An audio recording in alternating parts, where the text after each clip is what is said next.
Baik, terima kasih rekan-rekan pers. Assalamualaikum warahmatullahi wabarakatuh. Salam damai sejahtera untuk kita semuanya. Om Swastiastu, Namo Buddhaya, salam kebajikan, Rahayu. Marilah kita bersama-sama memegikan salam nasional kita, salam perjuangan kita, merdeka! Merdeka! Merdeka! Baik, terima kasih.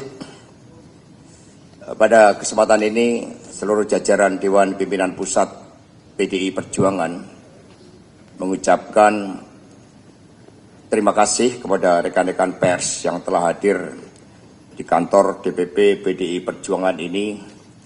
Selalu kami mengingatkan bahwa berpolitik itu digerakkan oleh suatu prinsip-prinsip yang fundamental. Berdasarkan ideologi Pancasila, peranatan kehidupan yang baik untuk bangsa dan negara, serta cita-cita proklamasi yang diperjuangkan dengan susah payah oleh para pejuang kemerdekaan bangsa. Nah, karena itulah mencermati pelaksanaan pilkada serentak pada tanggal 27 November kemarin, DPP PDI Perjuangan sangat mengkhawatirkan karena bekerjanya sisi gelap demokrasi, di mana sisi gelap demokrasi ini digerakkan oleh suatu ambisi kekuasaan yang tidak pernah berhenti, yang merupakan perpaduan dari tiga aspek. Pertama adalah ambisi Jokowi sendiri, kemudian yang kedua adalah gerakan Parcok, Partai Coklat, dan yang ketiga PJ Kepala Daerah. Dan ini terjadi kejahatan terhadap demokrasi, terutama di Banten. Kita lihat, ini Pak Baskara nanti akan menyampaikan keterangan bagaimana anomali itu begitu besar. Karena mobilisasi aparatur negara dan juga sumber-sumber daya negara, instrumen negara. Kemudian di Sumatera Utara, nanti Pak Jarod akan memberikan berbagai keterangan tentang apa yang terjadi di Sumatera Utara dengan simbolisasi beras untuk rakyat miskin dengan kode BN, beras nasional. Sebagai akronim juga BN dari Bobi Nasution. Kemudian juga di Jawa Tengah, bagaimana pergerakan untuk mencoba menghancurkan kandang banteng, tetapi nanti secara empiris kami bisa buktikan bahwa ketika kandang banteng ini mencoba ditekan, tetapi ternyata justru secara progresif terjadi persemaian kandang-kandang banteng, termasuk di daerah-daerah yang sebelumnya mustahil untuk dimenangkan oleh PDI Perjuangan. Kemudian Jawa Timur dan Sulawesi Utara. Sulawesi Utara ini juga terjadi anomali mirip dengan apa yang terjadi di Banten. Dan untuk itu nanti terhadap kehadiran Parcok dan PJ Kepala Daerah nanti Pak Deddy Sitorus. Dan kemudian nanti Saudara Roni membahas terhadap proses-proses hukum yang akan dilakukan karena ada pengingkaran juga terhadap marwah Mahkamah Konstitusi di dalam pelaksanaan pilkada serentak ini.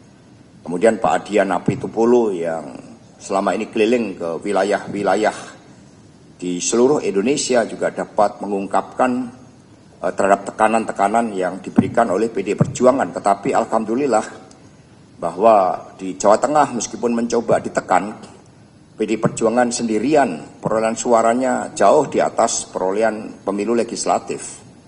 Itu artinya menunjukkan kekuatan perlawanan rakyat dengan berbagai intimidasi yang sangat masif tersebut.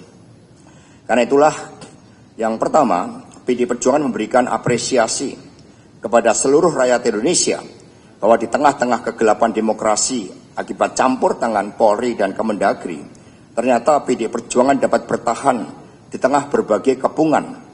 Ini mencerminkan besarnya dukungan rakyat, bahkan basis PDI Perjuangan pun mengalami perluasan. Sebagai contoh di kota Depok yang secara kultural menjadi basis PKS, ini dimenangkan oleh PDI Perjuangan. Kemudian Kabupaten Bekasi juga kami menangkan. Di Kabupaten Gunung Kidul di dalam sejarah selalu dimenangkan oleh Partai Golkar, tetapi kali ini justru oleh calon dari Saudari Endah Subekti yang ketika Pilpres dia melakukan perlawanan secara terbuka terhadap intervensi dari Jokowi. Ternyata rakyat Gunung Kidul memberikan dukungan terhadap siapa yang berani melawan berbagai intimidasi dengan memenangkan Saudari Endah Subekti. Demikian pula di Tapanuli Tengah, Pak Masinton yang menjadi simbol perlawanan sangat kritis terhadap Jokowi, ternyata juga rakyat memberikan dukungan sehingga meskipun modalnya adalah modal semangat, Pak Masinton bisa memenangkan. Kemudian di Kabupaten Tapanuli Tengah sudah saya sampaikan, Tebing Tinggi, kota Tebing Tinggi tidak pernah dimenangkan oleh PD Perjuangan. Saat ini Ketua DPC Saudara Iman Ardiansyah terpilih sebagai wali kota. Demikian pula di daerah-daerah seperti Papua Induk kita berhadapan dengan mantan Kapolda yang ternyata juga bagaimana Papua Induk itu mereka telah merasakan berbagai bentuk intimidasi dan kemudian mereka memberikan perlawanan dengan memenangkan kader PD Perjuangan. Karena itulah secara total berdasarkan rekapitulasi sementara, kalau sebelumnya PD Perjuangan hanya menang di 6 gubernur, maka sekarang kami menang di 14 provinsi. Dan kemudian yang berasal dari kader itu sebelumnya juga hanya sekitar 5, itu sekarang mengalami kenaikan menjadi 9. Dari provinsi yang menang itu di Aceh, itu kami mendukung. Riau, itu wakil gubernur.